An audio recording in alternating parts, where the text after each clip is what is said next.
Hello, everyone. My name is Gabriel Said Reynolds. I teach Islamic Studies at the University of Notre Dame in Indiana.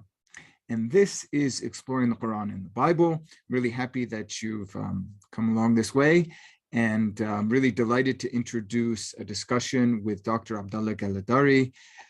There are all sorts of things here, friends. Our goal was to speak about the Quran and the Gospel of John in particular, but I introduced generally Abdullah's work on what he calls intertextual polysemy and how that can open up new vistas or new ways of reading the Quran and understanding its relationship to the Bible. Somehow the kiwi fruit makes its way into this episode, so you don't want to miss that. And there's some really serious conversation about whether the Quran and the Bible can be read together, both historically and theologically. I'm so glad that you've joined and that you're interested in the topics that interest me. Please give me a little encouragement, if you don't mind, by subscribing to this channel and liking this video. Hello, Abdullah Galadari. Good to see you. Well, good to see you too. Thank you very much. My pleasure. And well, we know each other for a while now. I don't know when we met the first time. Probably at an academic conference somewhere. Yes, the first time we met was actually in the AAR SBL in 2012 when it was in Chicago. Okay. I remember we sat next to each other in the AAR Quran section. Okay. I remember you had your laptop with you. You were looking into, some things from the Peshitta, but we never really talked during that session. But then we met again in another session for the SBL on the Quran and Biblical Literature session, where you were giving a talk about the Hawariyun and that you were suggesting that the Hawariyun are truly the disciples of Jesus. Right. Okay. Okay. Yeah. And you've continued to be active with the Quran section of SBL. You're the director of it right now? No, I am not for the annual meeting. I'm the convener for the international meeting, okay. But not the annual one. Got it. Okay. Okay. Yeah. And then obviously along the way, we've been both active in the International Quranic Studies Association and presented at different times. And yeah, it's been really fun following your career and your publications. Everyone, Abdullah Galadari is the author of a number of works. He's very humble. When I asked him for an introduction, I can't even say it with a straight face. He said, don't introduce me. You can just tell them I can't even say it. So, oh, come on, it's okay, just say it. He didn't want to give a formal introduction. Let me put it that way. But he is the author of distinguished works, and so I'll mention them here. He said that you could just tell him I'm insane, which is not true. He's very sane, everyone. Okay, so okay. Yeah, among his many academic publications are 3 books. First, Qur'anic Hermeneutics Between Science, History, and the Bible, and then Metaphors of Death and Resurrection in the Quran, an intertextual approach with biblical and rabbinic literature, and then most recently, Spiritual Meanings of the Hajj Rituals, a Philological Approach. When did that last one come out, Abdullah? That was in December of last year. Okay, just in December. And which press did it come out with? Fons Vitae. Oh, with Fons Vitae. Okay, very interesting. Yeah. So I haven't read this one. I've read the first 2. Just real briefly, what's the argument? On the first 2? On the Hajj. No, on the Hajj book, the most recent one. Just, yeah. Oh, on the Hajj, yeah. Well, it really talks about, these spiritual meanings of the Hajj rituals using the method of intertextual polysemy, which I introduced in my first book. Okay, okay. And there are probably some, what's the right way to put this, challenging, provocative reinterpretations of, or at least finding the batin or deeper meaning of the Hajj rituals. You could say that, yes. Yeah. Well, everyone buy the book from Fons Vitae, and you can discover for yourself. Okay, well, I thought before we get into the first 2 books and some other questions, we're going to speak a little bit about the Quran and the Gospel of John. I heard you give a presentation on one aspect of the Quran and the Gospel of John in Rome, I think, right? You spoke about that? That is correct. And that was published. What I gave in Rome it became chapter 6 in Qur'anic Hermeneutics. Okay, brilliant. Yeah, so we're going to get into that. And I always thought that was really not courageous, but intuitive to address the Gospel of John, which many Quran Bible scholars would say, oh, this is the furthest thing from the Quran. Quran has a low Christology, and John of the four Gospels has the highest Christology. So if you want to do Quran Bible work with the New Testament, just ignore John and work on maybe Mark or reconstruct Q or something. So anyway, we'll speak more about the Quran in John. But let's just start by getting to know you a little bit better for our viewers on exploring the Quran and the Bible. You work at Khalifa University in Abu Dhabi, but you live in Dubai. So I want to just ask about that context and doing Quranic studies in that context generally. What is it like being a Quran scholar in the Emirates? Well, there are some challenges, but of course, with every challenges, there are always opportunities. Of course, I teach at a secular university, so it's not like a seminary or anything like that. I mean, my kind of research might not be perhaps welcome in like certain like kind of seminarian kind of universities in the Emirates. But at a secular university, of course, it's not an issue. It's more, like a historical perspective or looking at it from a historical idea. However, the real challenge is, of course, most of the students that I have do come from a Muslim background. We do have international students who come from many different backgrounds, but the vast majority of my students do have a Muslim background. And basically, a lot of the Muslims here in the Emirates, for example, they would be taught Islamic studies from like their first grade and all the way through high school. So, and therefore they will have a certain idea of what Islam is, and they would rarely recognize that there's so much diversity within Islam. And even not only, I'm not just talking about, like different schools of thought, or different schools of law within Islam, but they wouldn't even realize that there are also differences in interpretations of even a certain passage within the same school in Islam. So they wouldn't even know that. So so it's very challenging to basically, have them like forget what they've been taught and then re-look into things like with a very fresh eyes. And so forth. So there are a lot of challenges, and especially when using certain things like the Quran with the Bible, for example, or other ideas as well, it could be very challenging to some people who do who could be a little bit of traditionalists. However, I mean, to be very fair, most of the students are really thirsty to learn and to really critically understand more about even their own faith if they do have like a Muslim background. Because as everybody around the world, of course, many people have always questioned their beliefs and, questioned God and things like that. So everybody, of course, goes through this. But a lot of people with a Muslim background, especially in this part of the world, they've always been told, never ask these kinds of questions. Those questions are coming from the devil, so ignore them. And so when they do come to my classes and we do actually start questioning all kinds of questions, even, existence of God, all of those philosophical questions and so forth, they actually like it because they're thirsty about it. They've always had these questions, but they've never had the opportunity to really critically think about it. So in that sense, I mean, they enjoy it. Yeah, sorry to jump in there, but say maybe even the permission, if you know what I mean by that, just a space where you can have that kind of discourse in. Exactly.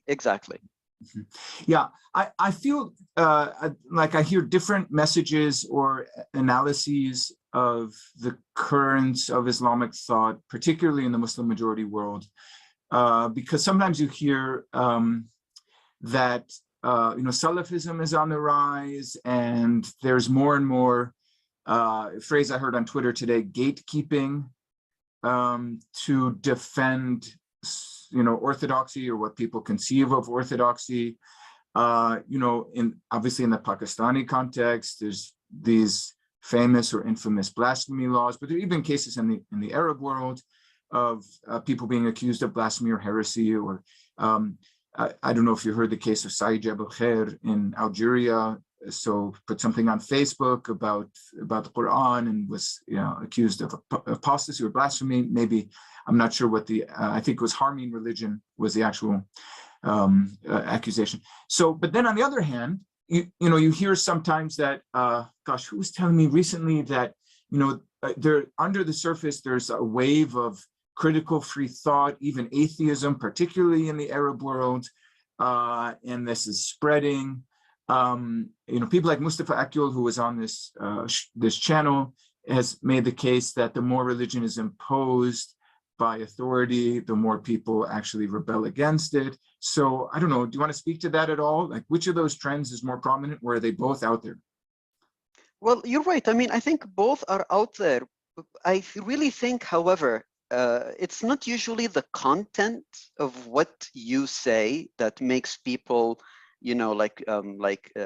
have some kind of a reaction to it. It's how you say it. So what's really important is how you say what you say. It's not what you say. I mean, you can really pretty much say anything, but it's how you're saying it.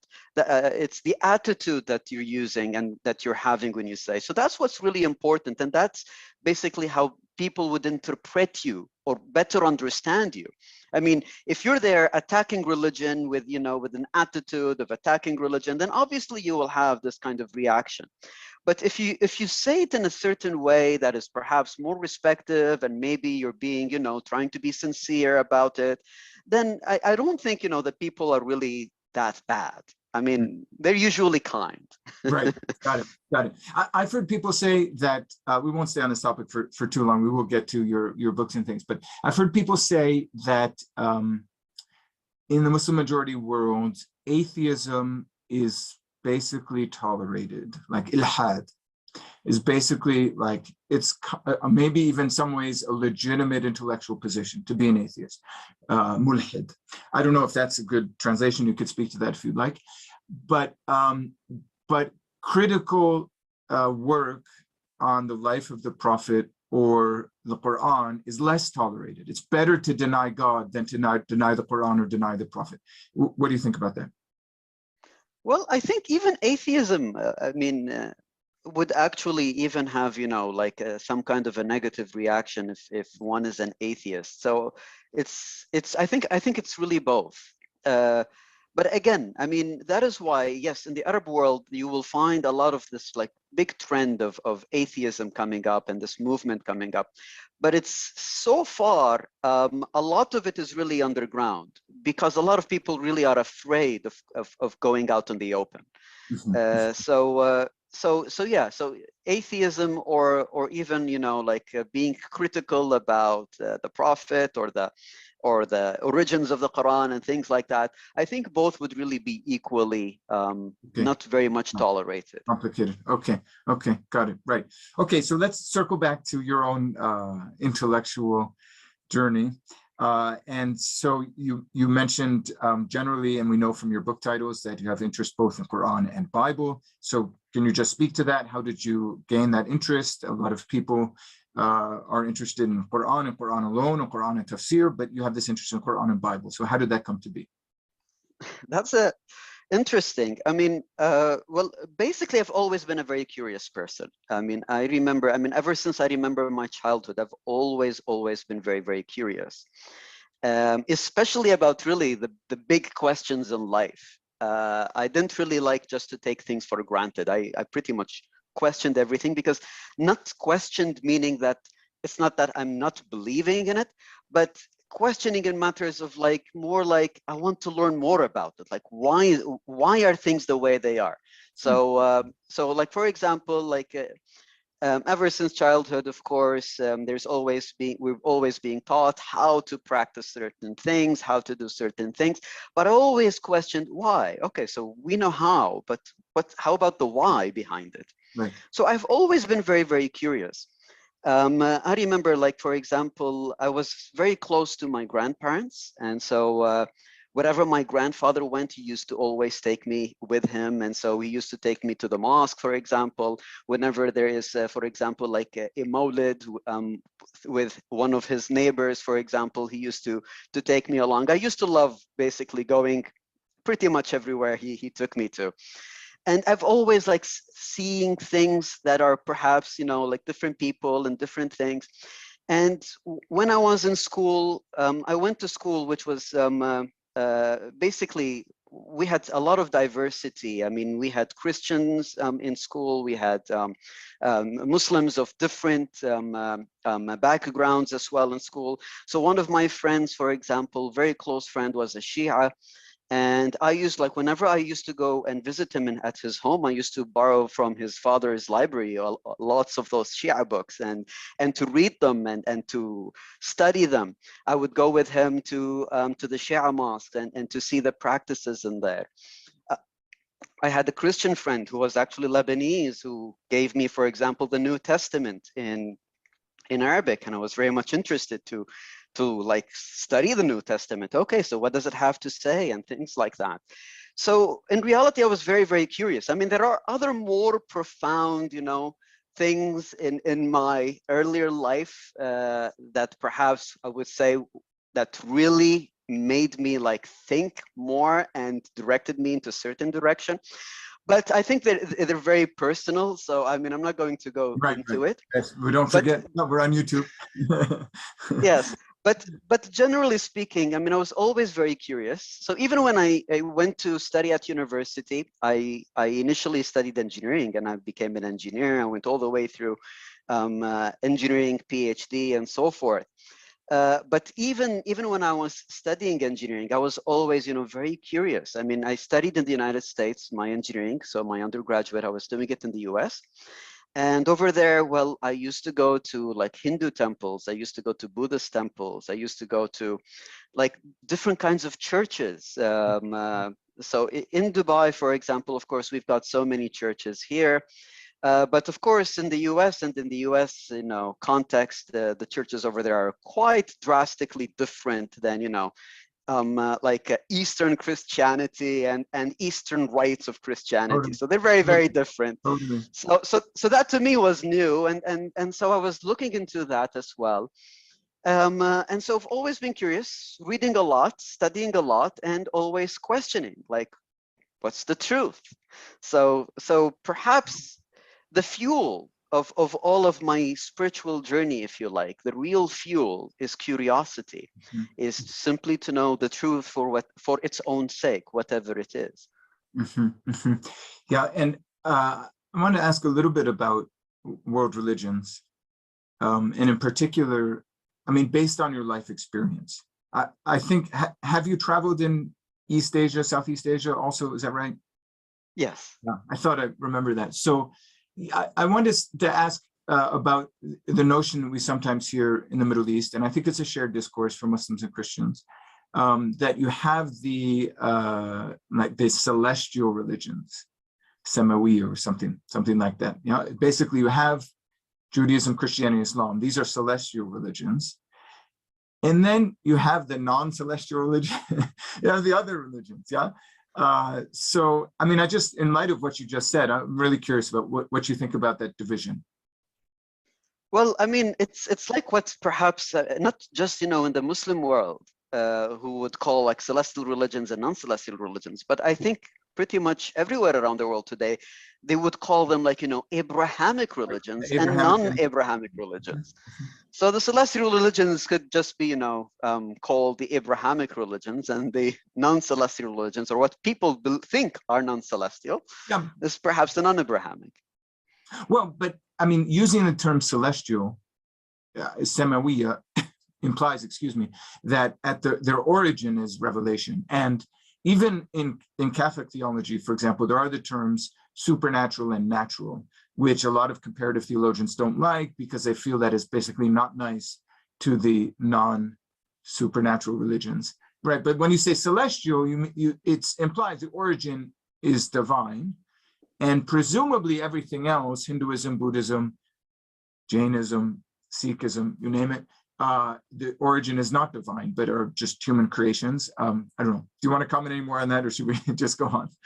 Well, in Muslim tradition, that's of course what most Muslims believe, you know, and the reason is because what they would consider celestial religions is explicitly mentioned in the Quran accordingly. But the thing is, what is not mentioned in the Quran, like Buddhism is not mentioned, Hinduism is not mentioned. So what is not mentioned in the Quran explicitly, Therefore, I wouldn't really say that you can accurately suggest that it is not celestial. I mean, who knows? Because it does, according to the Muslim tradition, God sent to all the people around the world, you know, like prophets and messengers, and gave them a divine message. Well, who went to India? Who went to China, right? So who went to Africa? Who went to South America? So there must have been, you know, according to Muslim tradition, there must have been messengers and prophets who did receive divine revelation according to Muslim tradition. So who were they and what were their religions? Is it possible, you know, some of those religions that we have today, like Hinduism, Buddhism, might have been part of it? I mean, who knows? Okay, yeah. I remember hearing a talk by the Lebanese American scholar Mahmoud Ayub in Beirut. And someone asked him a question similar to that. And he said, well, I'm ready to countenance or contemplate the possibility of, you know, a prophet to the Japanese. The Qur'an says for every community, there's a messenger, so they must have had one. I think he said, although I really don't want to misquote him because I wouldn't do justice to his thought, but I think he said, I'm willing to consider that the Buddha was a prophet to the Indians. Gautama, do you know his historical name? Is it Gautama? Yeah. Something? Gautama Siddhartha.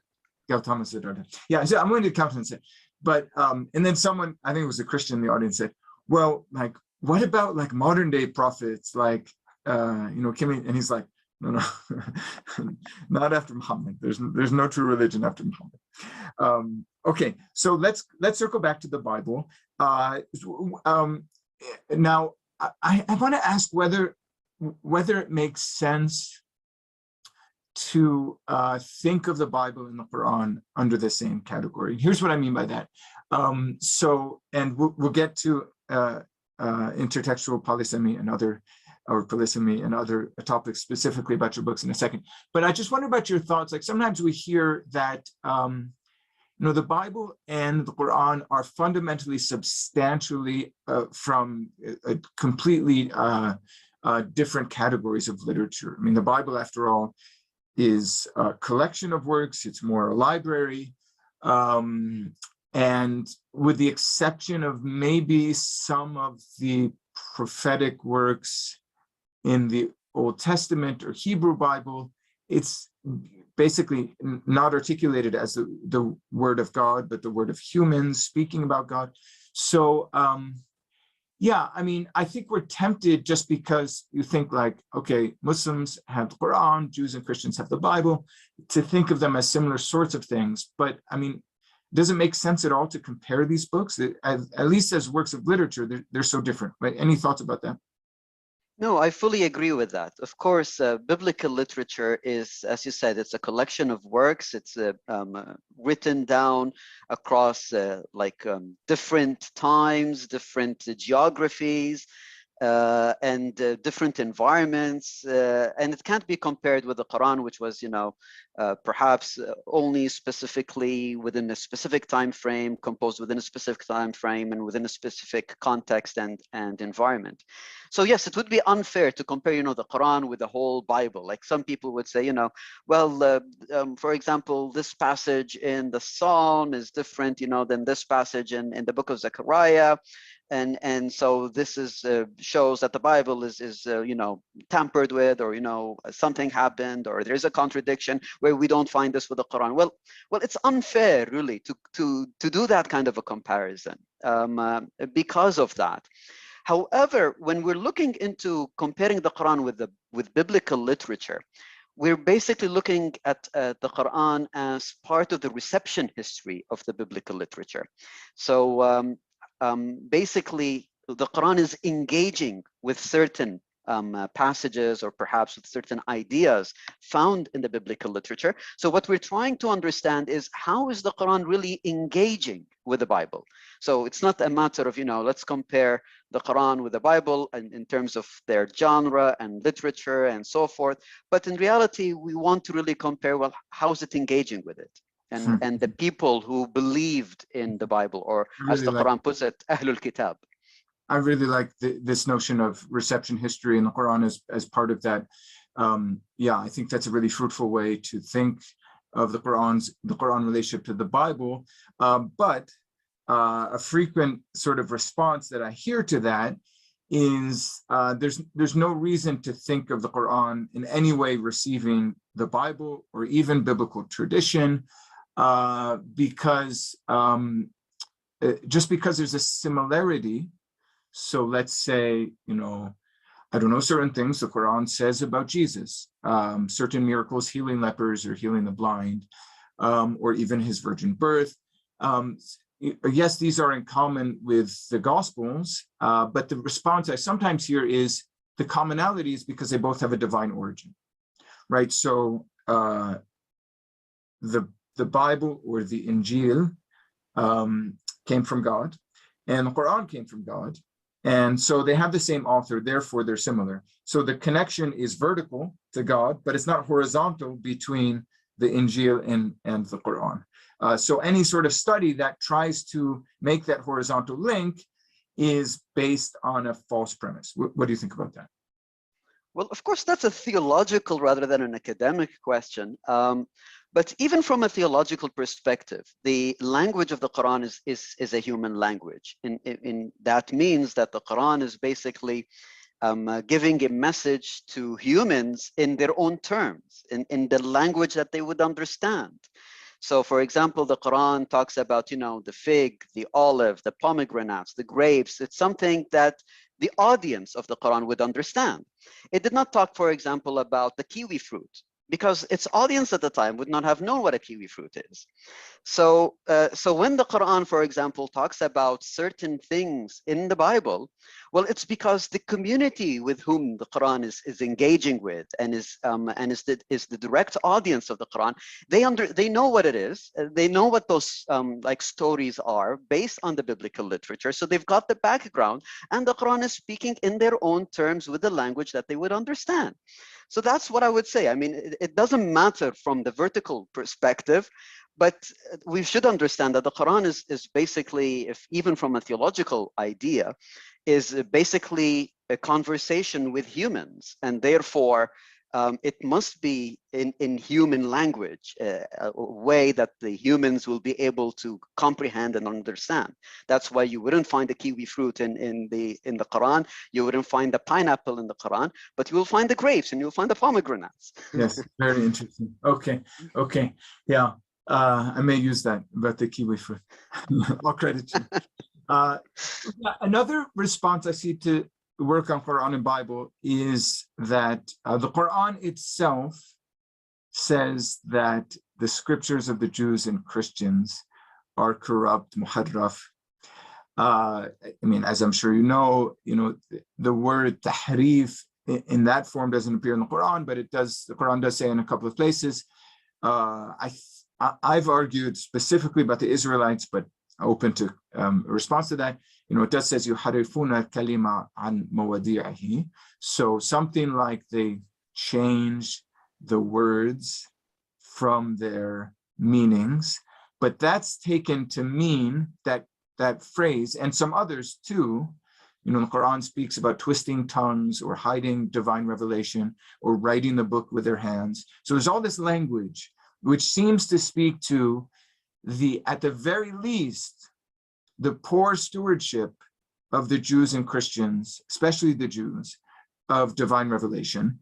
But maybe, and then the hadith sort of complete this, that the books which the Jews and Christians have are not to be identified with the Torah and the Gospel as mentioned in the Quran.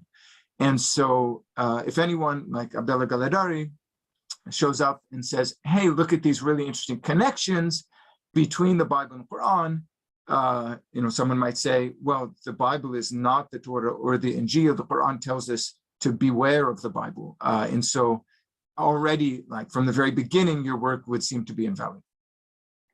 Yes, you're absolutely correct in saying that, of how some of the Muslim attitudes would be in regards comparing the Quran with the Bible. And that is why in my first book on Quranic Hermeneutics, I preempt that in chapter 4, in which I do talk about tahrif and the relationship between the Quran and the Bible, before I continue and discussing, for example, like the relationship between the Quran and the Gospel of John, for example. The thing is, of course, the yuharrifun in the Quran, what does it really mean? And of course, it has always been debated throughout Muslim tradition, whether it's changing the words itself, is it the changing of the meanings and so forth. And what I argued that, well, yes, maybe those arguments are okay, but if I try to read it closer in those passages in the Quran, like for example, in chapter 5 of the Quran, where it does mention, for example, that there are some of the Jews who yuharrifun, so who do this kind of tahrif. But what is interesting is that just a couple of passages later, just 2 verses later, it says, like, and why do they come to you in judgment when they have the Torah where they're in it is God's judgment? So wait a minute. I mean, if just 2 passages earlier it says yuharrifun, and if we understand that they either changed the meaning or changed the words, why does it immediately say, like, just 2 verses later, why do they come to you when they have the Torah? Now, even if I look at it from the Muslim tradition, when we do open the books of tafsir, for example, what are the circumstances of revelation? Well, they would say, well, basically what happened is, and there are 2 narratives. They're very similar. They're just 2 versions of it, according to the major tafsirs. But one of them is basically saying that there was a Jew who committed adultery, and then they went to the prophet to basically judge on them. The other version is that someone committed, one of the Jews committed murder. But in general, it's the same idea. So basically, they come to the prophet, and the prophet tells them, well, bring the Torah. And they bring the Torah, and according to the tafsir, they would basically say that some of the Jews were trying to hide the passage of the stoning in the Torah. Literally, actually holding their hand above the passage. Yes, that's how it is portrayed in the tafsir. And then the prophet basically tells them, like remove your hand. What does it say there? And then it's the verse of stoning and so forth. So from actually the books of tafsir, we don't see that they changed the meaning, nor do we even see that they changed the words. But we see something else. You see, in the same chapter 5, Surah Al-Ma'idah, which actually talks about yuharrifun, later on, it actually says in verse 66 and then also in verse 68, it basically says, وَلَوْ أَنَّهُمْ أَقَامُوا التَّوْرَاةَ وَالْإِنْجِيلَ, when it talks about the people of the book, and had they observed the Torah and the Gospel. And in verse 68, it says, قُلْ يَا أَهْلَ الْكِتَابِ لَسْتُمْ عَلَى شَيْءٍ حَتَّى تُقِيمُوا التَّوْرَاةَ وَالْإِنْجِيلَ. O people of the book, you stand upon nothing unless you stand upon the Torah and the Injil. So to me, what I see is that, wait a minute, if I really try to understand, the literal Arabic term, yuharrifun. Yuharrifun comes from the root harafa. And from the root harafa, we have inhiraf, which means to sway away. And when we see the words in here like aqamu and tuqimu, which means istiqama, to stand on a straight path, which is the exact antithesis of yuharrifun. It's the exact opposite of yuharrifun. So it is as if the Quran is saying, well, don't sway away from the Torah and the Gospel, but stand firmly upon them. So that is how I see yuharrifun. It's because otherwise, I mean, it would make no sense. Just 2 verses after the yuharrifun, it says, well, they have the Torah where there in it is the judgment of God. And even the tafsir never suggests that they change the meaning nor the words. It's just that they didn't want to follow what's already in there. That's all it is. So that's to me how I interpret it. But of course, it's just, it's just my opinion. And who knows? Who knows? Yeah, it's very compelling because, I mean, someone could not go to that extra step of making the case from inside the Quran and simply say, either you're going to do academic research or you're not, right? And I've heard people responding to claims of tahrif simply by saying, listen, you're either going to do historical academic research or you're not. If you want to do theology on your own time in your own place.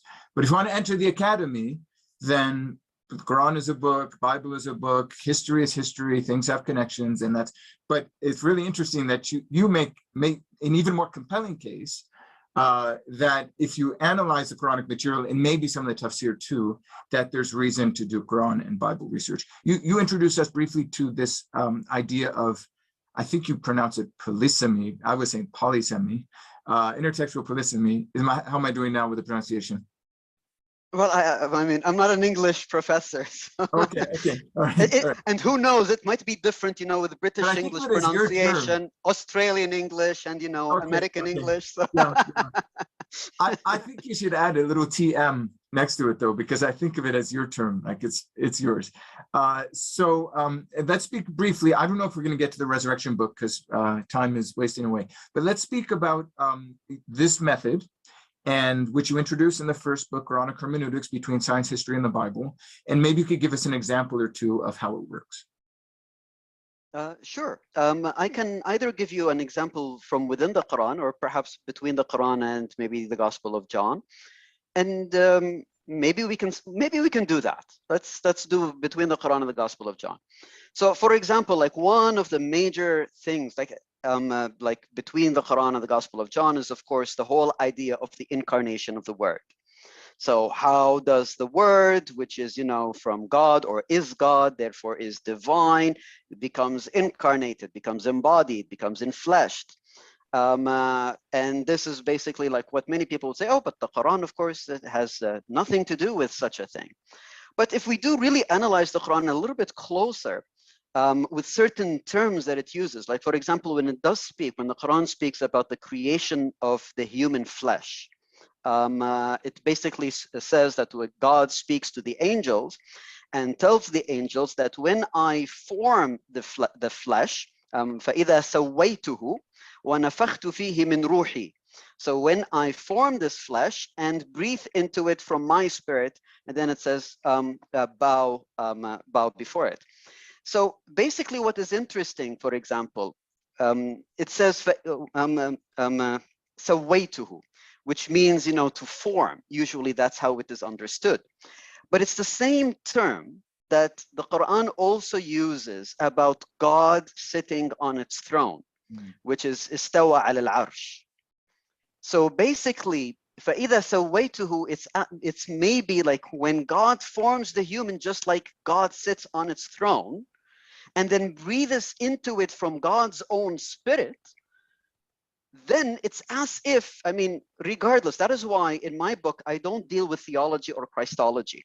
I simply say, well, let's just compare the texts. Theology, Christology, those are just interpretations of the text. But let's look at the texts themselves. If we look into whether the Spirit of God is, a creature, or it is divine, or whatever, that's not the issue, because the text doesn't say anything about that. But what the text say is that the Spirit of God came into that flesh, which appears to have been formed just like God sits on its throne. So it's as if this flesh is the throne of God now, and that the Spirit of God is sitting in there. So if the Spirit of God is, coming from God, even if you don't want to call it divine, or if you don't even want to call it God itself, it doesn't matter.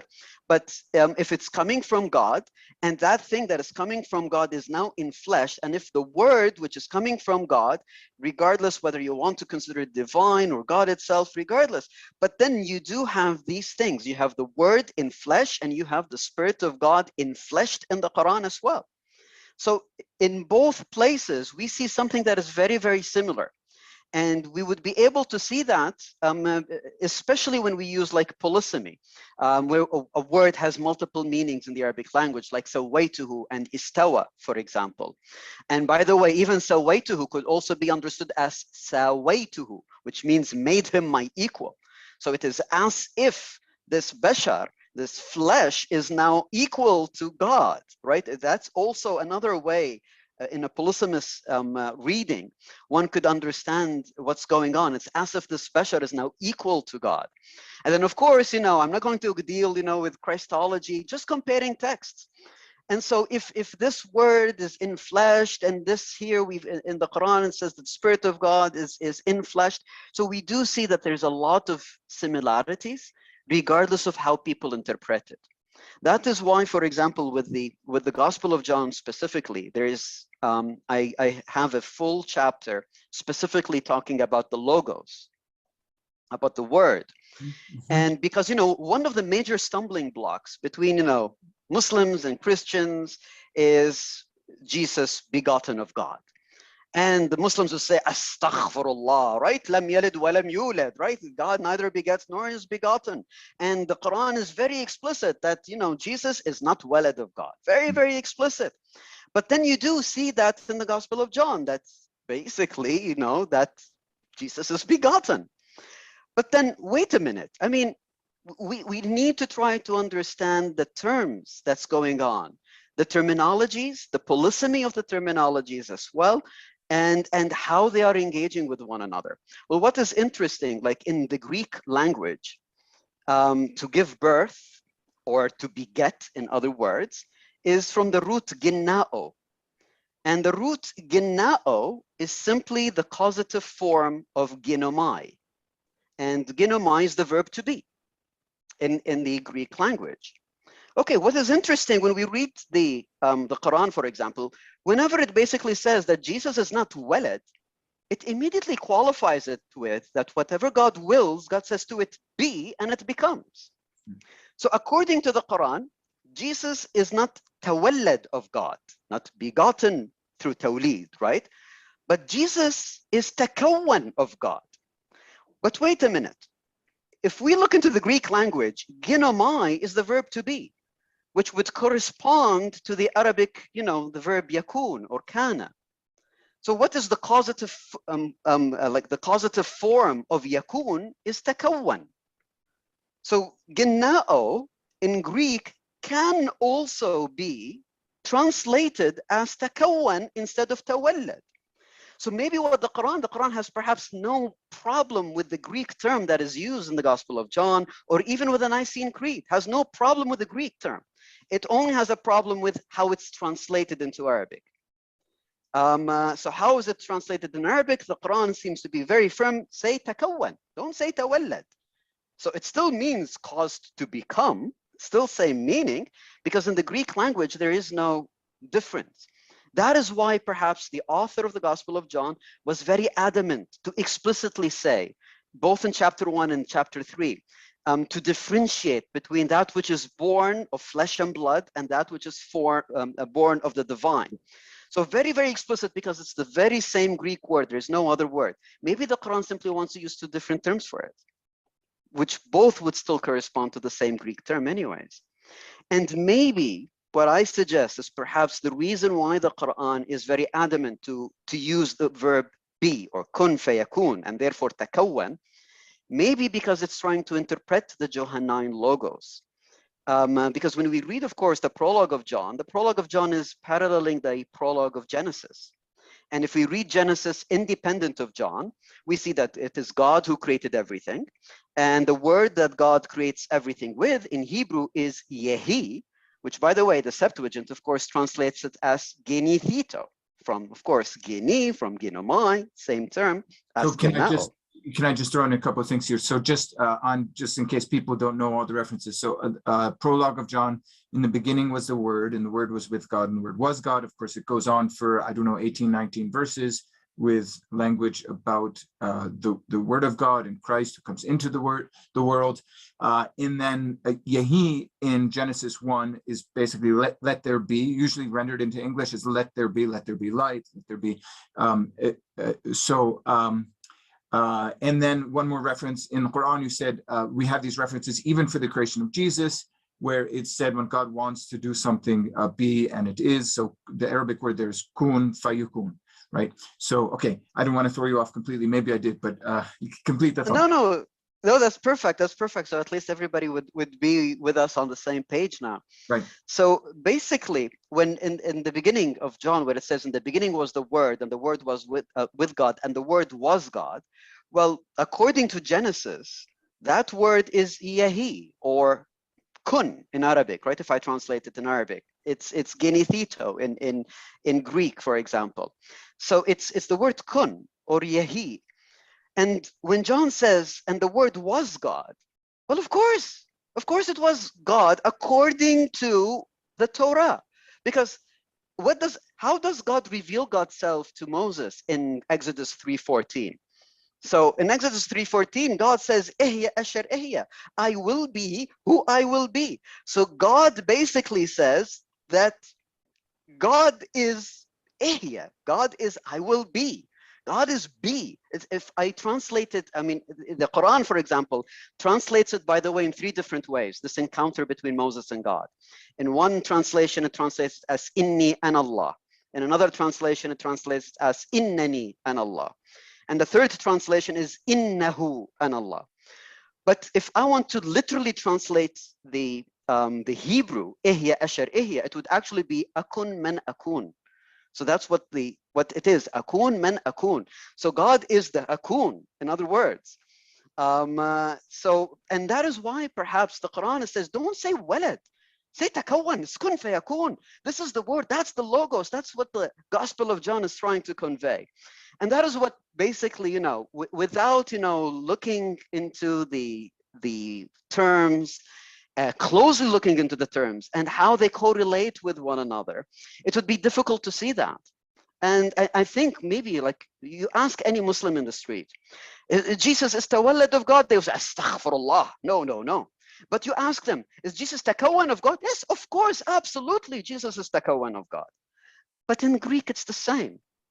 So I think Muslims and Christians for many centuries, they're just lost in translation. In essence, I think they believe in the same thing, but they're just lost in translation. Thank you. Wow. Polysemy works especially well with Arabic, perhaps, or all Semitic languages. What would you say to that? All Semitic languages are highly polysemous. I think it's something that we do see very, very prominent in pretty much all the Semitic languages, because in the Semitic languages, all the words, or the majority of the words, have a triliteral root, basically like a root with 3 letters. And then from those 3 letters, you've got different meanings coming out of them. But they are usually very much related. Those meanings are very related, and that is why we use like polysemy. So there could be more than one meaning to the same word, because it shares the same root, and it shares the same root meaning, but has many different meanings behind it. Like for example, usually the example I like to use is the word kataba, which means to write. And in the Arabic language, for example, kataba is to write, katib is a writer, kitab is a book, and people can easily see the relationship between them. But then in the Arabic language, an army battalion is called a katiba. But what's the relationship between that and writing? Well, it's because of the root meaning of kataba. Kataba, its root meaning is actually to put things in order. And so it came to mean writing, because when you write, you're putting letters and words in a certain order. And an army battalion is basically when you have the army in a certain order. So it shares the same root.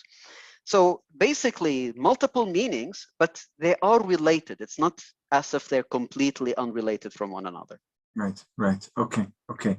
Let me circle back to the bit about logos and Jesus in particular, because the Quran also uses Kalima, which I don't think we've touched on yet. I think in 2 different passages in Al-Imran, verse 45, where the angels, not an angel, but angels in the plural, I think so sort of Maryam 19 has it a little differently, but angels announce to Mary the good news of a word from God, Kalima minhu.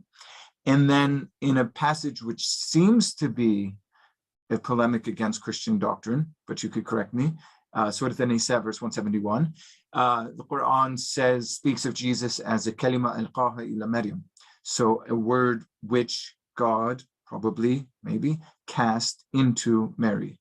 How does this fit into your larger reflections on John and the word, and how does kalima fit into that? Yes, I mean, the Quran does actually, that's why, like when you ask, most scholars usually, stay away with comparing the Quran with the Gospel of John, because it's completely different. But actually the Quran does seem to use terms that the Gospel of John is using, apparently, like the word kalima. which is uniquely Johannine, if you like, amongst the Gospels, that the logos.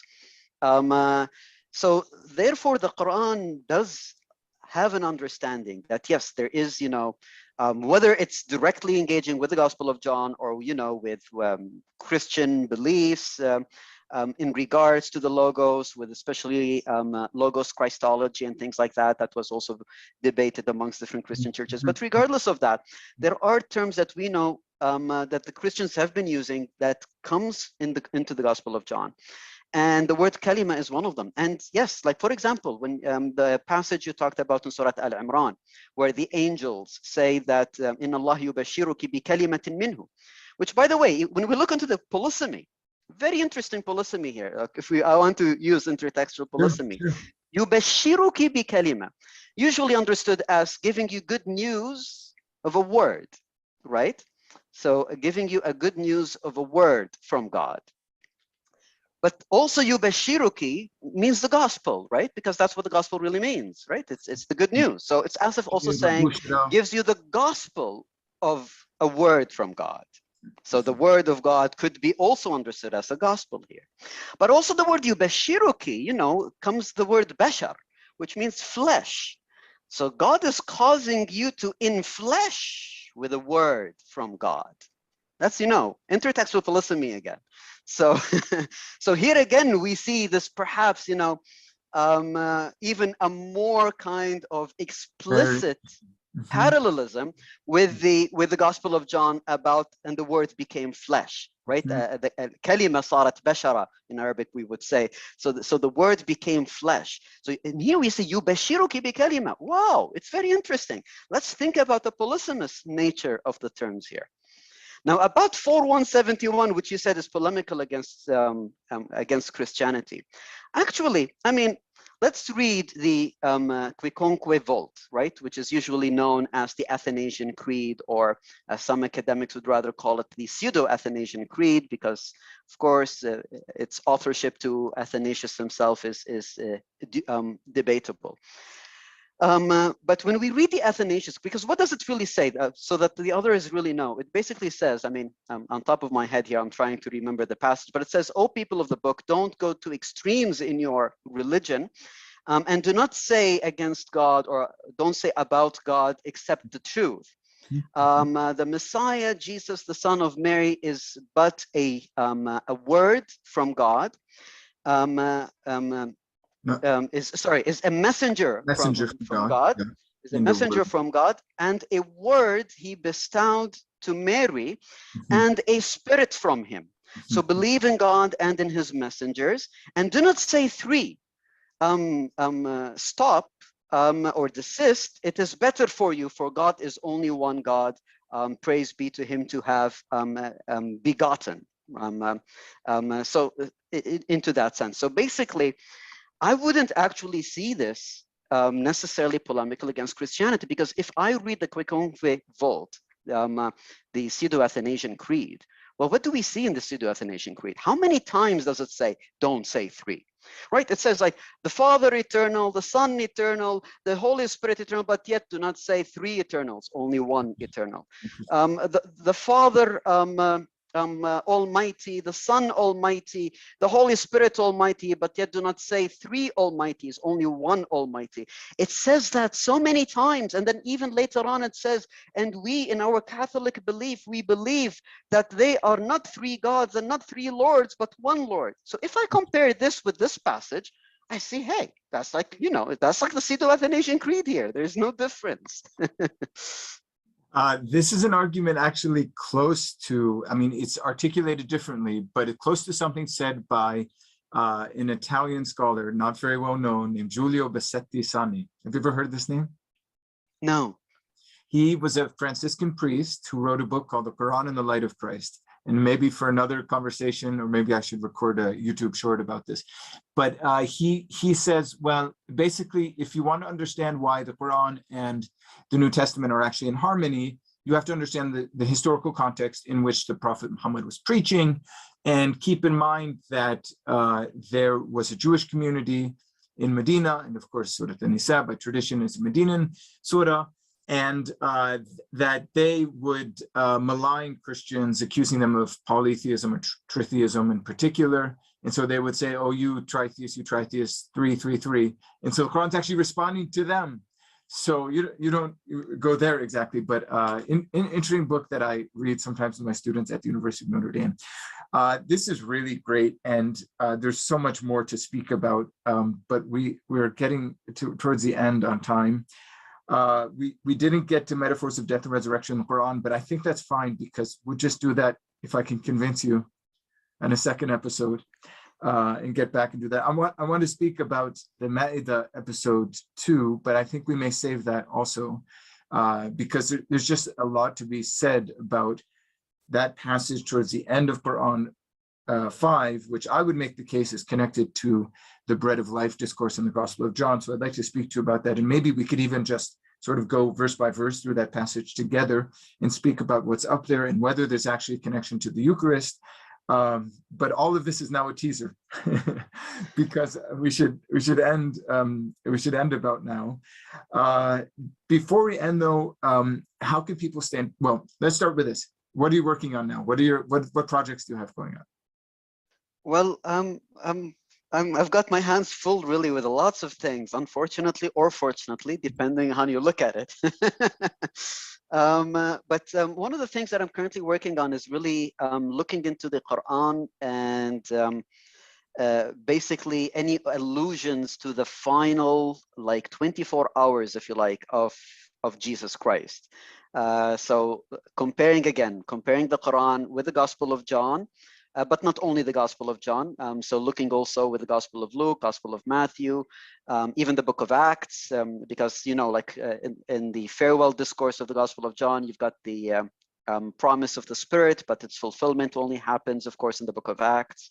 So I'm really looking into these things and how the Quran actually has its narrative when it's alluding to some aspects to the final, you know, like 24 hours of Jesus' life, perhaps maybe like, you know, during like before the crucifixion and during the crucifixion and so forth.